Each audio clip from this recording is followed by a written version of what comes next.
Hi kabayan, hi kasyagala. Isa ka rin bang syagala tulad ko? Isa ka rin ba sa mga nakaranas, naka-experience ng hindi magandang amo? Yung mga pangit na ugali ng amo? Yung mala demonyong ugali ng amo? Tara, samahan mo ako pag-pray natin yung mga amo natin na hindi magandang, na sana hipuin sila ni Lord, na baguhin ni Lord ang kanilang mga puso at isipan, na mabago ang pakitungo nila sa atin. Tara, pray tayo. Our gracious Father in heaven, salamat po sa gabing ito. Salamat Lord for your mercy and grace, oh God, mula kaninang umaga hanggang sa ngayong mga oras na ito, Lord. Thank you, Father God, that you died on the cross just to save us from our sins, oh God. Lord, thank you, Lord, for saving us, oh God. Thank you for your mercy, Father God. Lord, na sa oras na ito, Lord, lumalapit po ako sa inyo, sa lahat po ng mga kababayan ko, sa mga kasyagala ko, na sa kabilang screen, saan mang lupalop ng mundo, saan mang banda sa Middle East, O God. Lord, I pray na ikaw po ang manahan sa bawat isa sa amin, O God. Ikaw po ang bumisita sa bawat isa sa amin, O God. Lord, kung sino man po yung mga kasyagala ko dyan, Lord God, na nakaranas ng hindi magandang pagtrato ng amo, ng katulad ng na-experience ko, O God, na araw-araw hindi man ako sinasaktan literally, hindi man ako sinasaktan physically. But Lord, sa isip, sa puso at isipan, para akong tinotorture sa araw-araw, sa bawat oras na papagalitan ako, sisigawan ako sa bawat araw na parang lahat na lang ng gawa ko mali lang, yung sisigawan ka na parang hindi ka tao. Lord, kung sino man po ang nasa kabilang screen na same po ang naranasan ng katulad ko. Lord, alam po namin na ang mga ugali ng mga Arabo, meron man pong sinerte ng amo, meron din pong hindi sinerte ng amo.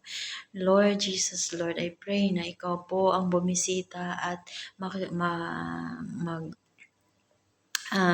bless sa bawat isa sa amin, Lord. Protect them, oh God. Lord, tulungan mo po sila.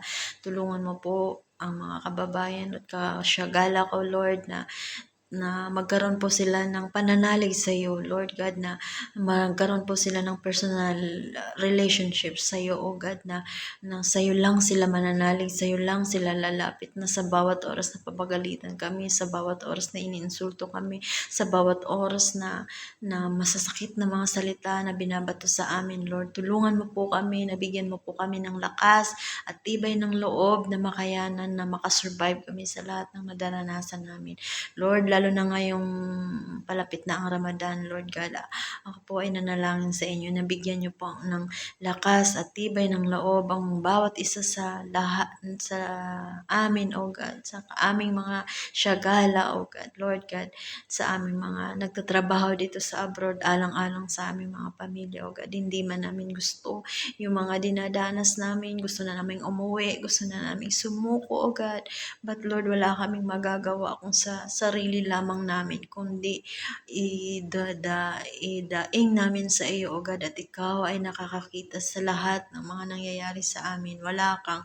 Walang sitwasyon na hindi mo alam, O God. Lord, hindi ka bingi, hindi ka bulag. Lord God, na hindi nakakakita sa bawat isa sa amin, sa lahat ng mga dinadanas namin. Lord, I pray na ikaw po ay magbigay ng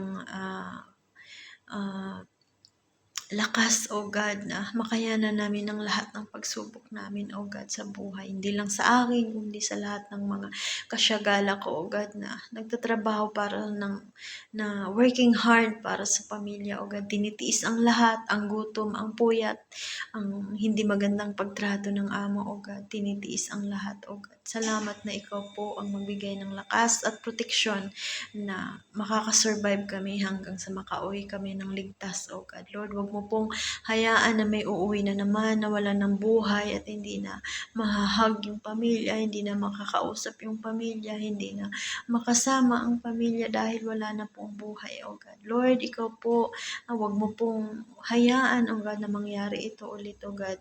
I pray sa mga amo, O God, na hindi maganda yung ugali, Lord. I rebuke in the mighty name of Jesus, Lord God, na ikaw po ang magbago sa mga isip at buhay nila, Lord, sa isip at puso nila, Lord, na magkaroon sila ng realization, O God, na mga tao din kami, mga tao din yung mga katulong nila, Lord, hindi sapat na pinapakain, hindi sapat na binibigyan ng ng sahod, kundi yung magandang pagtrato, O God, para magaan naman din ang pagtatrabaho namin sa araw-araw, O God. Lord, thank you, Lord, for those, O God, na nahihirapan na, nawala na ng pag-asa, O God. Lord, please extend your mercy upon them, O God. Lord, i-rescue mo po sila, tulungan mo po sila.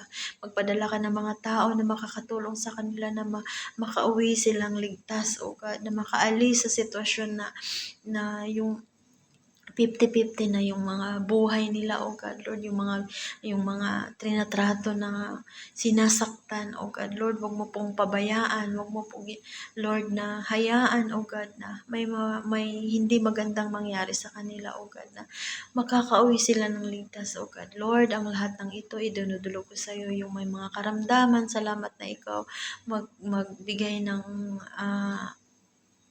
ikaw po ang paghaling sa kanila, O God. Lord, ang lahat ng ito, sa lahat ng mga nanood, at kung sino man ang panood ng ng video na ito, Lord, bless them, O God, na magkaroon din sila ng courage, hope, O God, that you are there for us, O God, na andyan ka, na pwede naming lapitan sa lahat ng oras, O God, at handang tumulong, gumabay sa amin, O God, na walang magagawa ang tao na hindi maganda pag kami ay nasa iyo, O God. Lord, hinahayaan mo kami na masaktan, hinayaan mo kami na tratuhin ng hindi maganda so that, Lord, na magkaroon kami ng faith dyan sa inyo, Lord God, na nalalapit kami sa iyo dahil wala kaming magagawa kung sa sarili lamang namin po ng kaparaanan. Lord, thank you, God, sa sagot sa aking mga panalangin. Thank you, Jesus.